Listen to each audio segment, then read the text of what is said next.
¿Qué tal? Bienvenidos a otro review de otro libro y es el tercero o el cuarto creo que hago.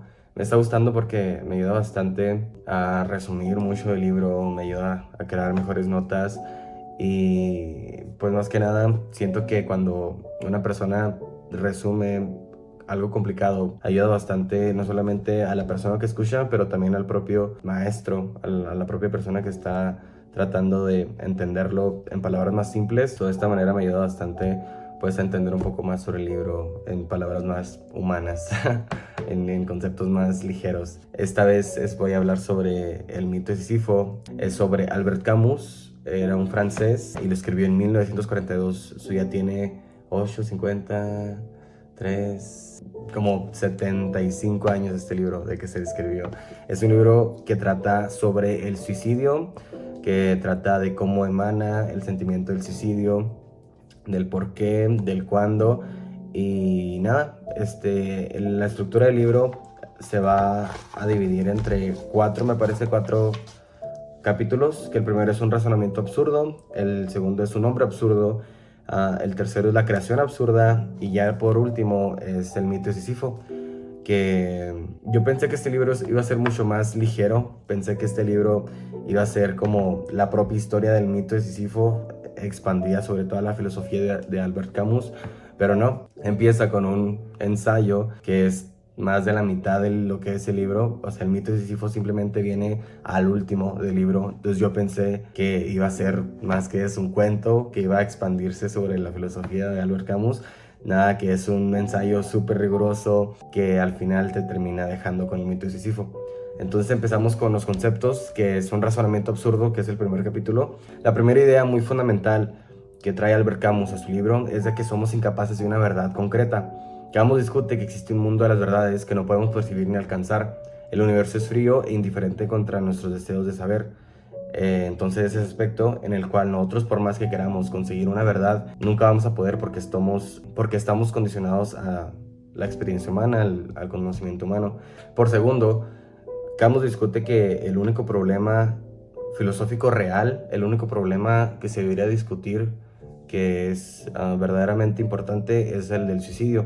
Que todo lo demás que se discute, política, naturaleza divina, de dónde provenimos, son cuestiones secundarias. Dice que el verdadero problema de un filósofo es cuestionarse sobre el propio suicidio, que es el por qué no nos suicidamos o por qué nos suicidamos cuando estamos de tal manera en diferentes condiciones. Por segundo, Camus discute en este primer capítulo que todo pensamiento es antropomórfico. El humano no puede conseguir otro conocimiento que no provenga de nuestra propia cabeza humana, nuestro propio cerebro. La razón es solamente un instrumento del pensamiento, no es el pensamiento mismo. Nosotros pensamos que la razón es como esta herramienta que nos puede llevar a límites inimaginables del humano, pero Camus discute que la razón es solamente un instrumento que la propia mente usa. Entonces no es que la razón sea el pensamiento mismo, sino es parte del pensamiento. Entonces también podemos pensar que el pensamiento tiene algunos tipos diferentes de llegar a conocimiento más allá del razonamiento propio. Siento que esto es una gran base que tenemos que entender, de que la razón no nos trae una verdad como tal, sino que es solamente un instrumento que viene derivado a nuestro pensar. Por tercero, en este capítulo, Camus discute cómo se crea el sentimiento del absurdo. El absurdo no es el hombre como tal ni el universo. Emana sobre el esfuerzo inútil del humano en querer entender el mundo.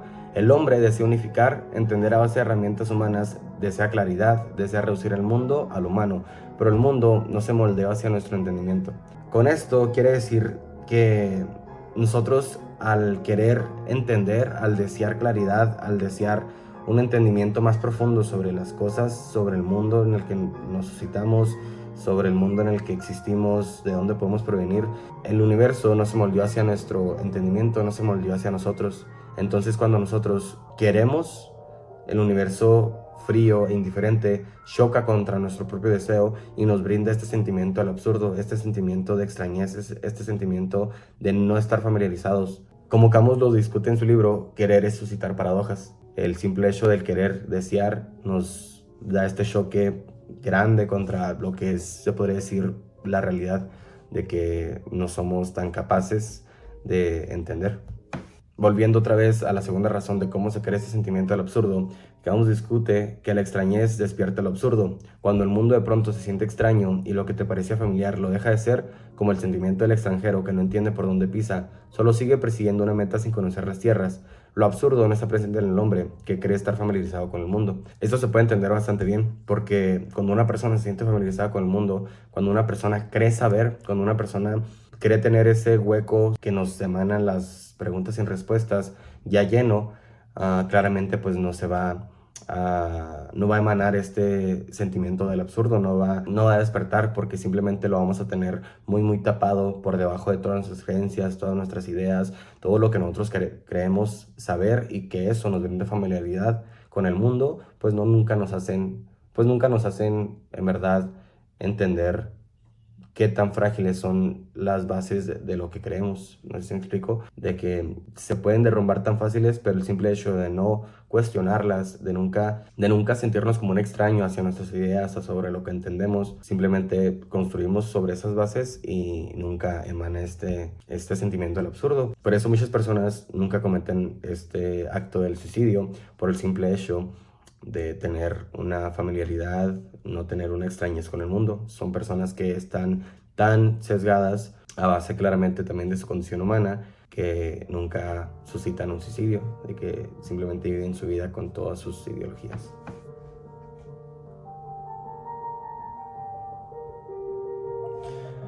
Por segundo, Camus discute en este primer capítulo sobre el suicidio filosófico y explica que existen tres alternativas a lo absurdo. El primero sería suicidarte, claramente simplemente decir: yo no voy a jugar con este juego, no voy a jugar el juego, decido de alguna manera suicidarme para acabar con el absurdo. Esa es una manera de acabar con el absurdo. Pero Camus discute que el suicidio, más que ser una venganza al absurdo, es una declaración de que has sido derrotado, o que el absurdo siempre existió y que simplemente no has podido con el absurdo. Entonces explica a Camus que el suicidio, que más que ser una venganza al absurdo, es una declaración, una derrota contra algo que todos experimentamos, pero lo dejas ganar. Al suicidarte pierdes la batalla contra el absurdo, porque siempre estamos luchando. Una persona viva que está consciente del absurdo está luchando contra el absurdo, porque cuando un hombre consigue una verdad y se la presentan, o se presenta a sí misma como verdad, pues es simplemente inevitable escapar de ella. Entonces, si nos condenamos a creer en el absurdo, nunca vamos a poder salir de él. Entonces una persona que se suicida, entonces una persona que comete el suicidio fue una persona que se dio cuenta del absurdo, y no solamente se dio cuenta del absurdo, pero se dejó vencer, se dejó derrotar. La segunda manera en la cual Camus discute una alternativa al absurdo es el salto de fe, que más que nada es atribuirle todo sentimiento de vacío a un ser que puede taparte todas esas disyuntivas que se crean a base del absurdo, a base de nuestro choque contra el universo, contra el mundo terrenal, contra el mundo que queremos entender, más que no está creado para nosotros. Entonces, el salto de fe se define como atribuirle todo el sinsentido a un ser divino que cree con plenitud en todos los vacíos que esas preguntas sin respuestas emanan. Camus también brinda esta postura sobre Chestov, que era un filósofo también, creo que era un filósofo existencial, si no mal recuerdo, el cual dice que declara que el Dios está ahí para lo imposible, para lo posible están los humanos, entonces ¿para qué necesitar del imposible?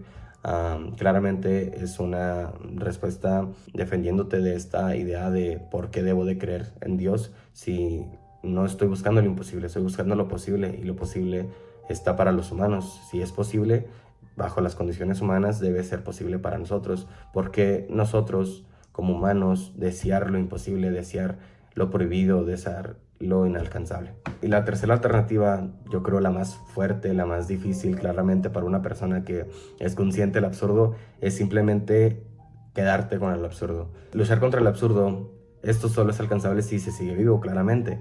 No es rechazarlo, es entender que es la condición humana que nos tocó experimentar, y que la única manera de luchar contra él es tenerlo de compañero y vivir a su lado. Y sería una lucha sin tregua y sin fin. Camus también da una gran quote, no sé cómo se dice quote en español, pero no es curarse, es saber vivir con las enfermedades.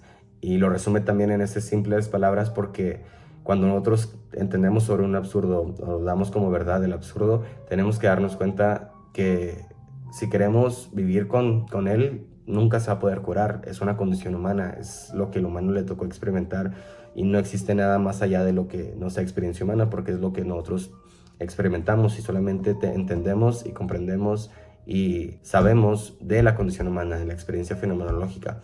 Entonces, cuando quieres sobrellevar este absurdismo, esta condición humana, solamente es saber vivir con ella. Si quieres seguir vivo, tienes que saber que no vas a poder escapar de ella y vas a tener que vivir con esa condición.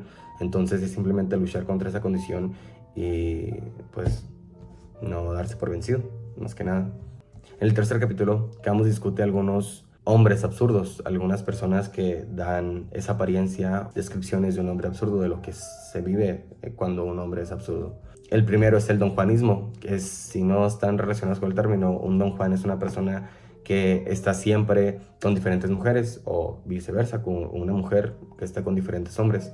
Una persona que está siempre constantemente cambiando de personas sobre una sobre otra, yéndose por ese deseo carnal y efímero que siempre se les da. Entonces es una persona que no cree en lo eterno, es una persona que da un amor generoso, así lo explica Camus, una persona que no promete lo eterno, más es una persona que sabe de su condición, por eso no promete lo eterno, porque sabe lo efímero del tiempo y lo efímero del tiempo.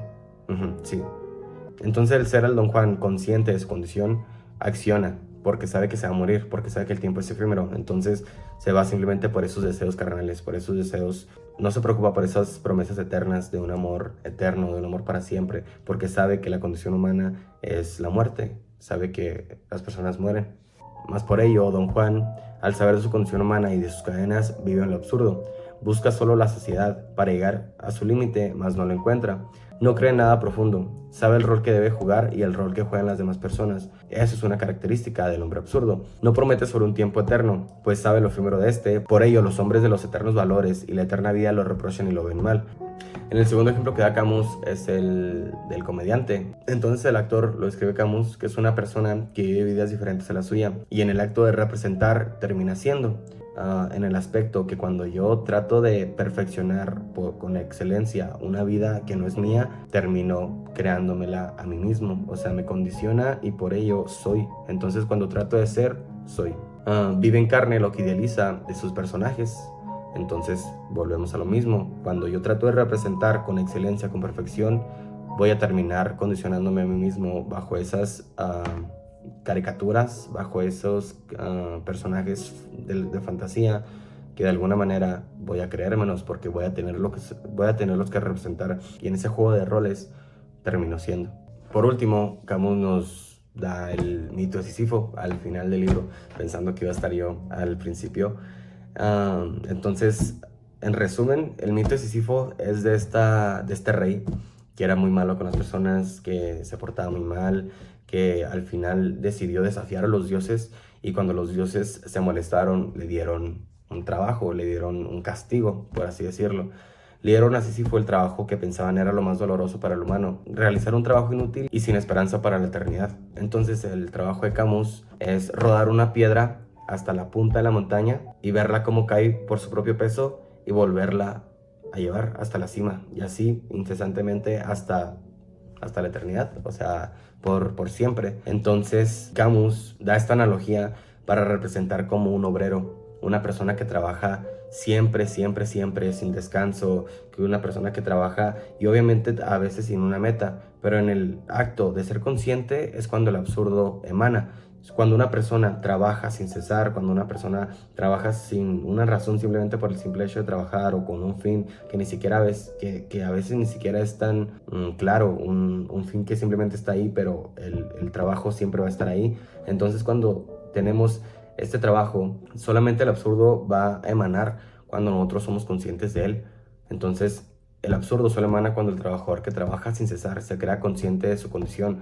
Si no fuese un ser consciente, no existiese una crítica subjetiva al incesante trabajo. Si no fuésemos capaces de dar una crítica subjetiva a nuestra condición sobre qué estamos, por qué estamos aquí y qué es lo que nos condiciona y cómo no se puede salir, cuando no somos conscientes de eso, el absurdo nunca emana, el absurdo no existe. Solamente cuando Sísifo se daba cuenta sobre su condición, sobre la eternidad que le iba a tocar estar subiendo esa piedra por la montaña, era cuando el absurdo emanaba. Entonces Camus discute que el absurdo en Sísifo solamente se desvanecía o sabía vivir con él cuando Sísifo explicaba que todo estaba bien, cuando a pesar de su condición, a pesar de el trabajo inútil y sin esperanza, daba esa línea, el cual era todo va a estar bien. La última línea del libro, el cual se me hace muy muy interesante, es que hay que imaginarse a Sísifo siendo feliz. Hay que imaginarse a Sísifo sabiendo de lo eterno que va a ser su trabajo, de lo difícil, de lo incesante. Aún así, hay que imaginarse a Sísifo siendo feliz. Sería tal vez la única manera en la cual podemos vivir con un absurdo. Y esto solamente se puede llegar teniendo al absurdo a un lado, siendo consciente de él, más no dejando que te derrote. Entonces, así acabamos el libro de El mito de Sísifo. Fue un libro un poco corto, fue un libro que ayuda bastante a veces cuando tienes como ese tipo de pensamientos que emanan del absurdo, cuando estás haciendo cosas sin un sentido como tal, o sea, en el sinsentido de la vida que se vive uno. Entonces cuando te brinda ese tipo de no soluciones, pero simplemente una percepción diferente a cómo se puede ver la vida, porque al final de cuentas todo es percepción, no existe solución como tal, nunca existe una verdad, pero el simple hecho de tener una perspectiva diferente a lo que es el suicidio, a la condición humana en la que vivimos, termina dejándote con una visión un poco más clara y un poco más madura sobre nuestra condición. Y no sé, me da un suspiro un poco alegre, porque de alguna manera tengo diferentes posturas para poder luchar contra este absurdismo. Y pues sí, nada, yo creo que seguiré leyendo, seguiré subiendo algún tipo de reviews para cualquier libro que lea. Estoy leyendo otro libro que está en inglés, entonces si llego a hacer un review sobre ese, tal vez lo voy a hacer en inglés. Estoy un poco nervioso sobre eso porque, no sé, me sale mi léxico en inglés, que también me puedo expresar con mi inglés a este nivel. Entonces nada, pues veré y lo tomaré en cuenta. Pero sí, estoy leyendo un libro sobre el lenguaje, sobre cómo nos funciona, sobre qué tipos de lenguajes han existido, si el lenguaje te puede hacer pensar de diferentes maneras. Albert Camus era francés, entonces es raro pensar que si no hubiese sido francés, si hubiese hablado otro idioma, hubiera llegado a las mismas ideas. Obviamente hay diferentes factores completamente diferentes al lenguaje, no solamente es el lenguaje, pero está muy interesante, estoy muy emocionado por leerlo, y es un libro que no es filosofía, es simplemente un libro informativo, entonces es mucho más digerible que un libro como este, aunque no me brinda tanto goce leerlos, porque obviamente pues la filosofía y el simple hecho de meterte a este mundo de los filósofos, de cuando un filósofo hace o escribe una quote de otro filósofo, todo ese tipo de cosas que te brindan una conexión con la filosofía es lo que a mí me brinda un goce, y leer este tipo de libros informáticos me brinda un poco de desaliento, pero pues nada, voy a tenerlo que leer, pues porque el simple hecho de informarme, de entender un poco más sobre ese lenguaje, que es algo que escucho todos los días, y como decía Mílaga,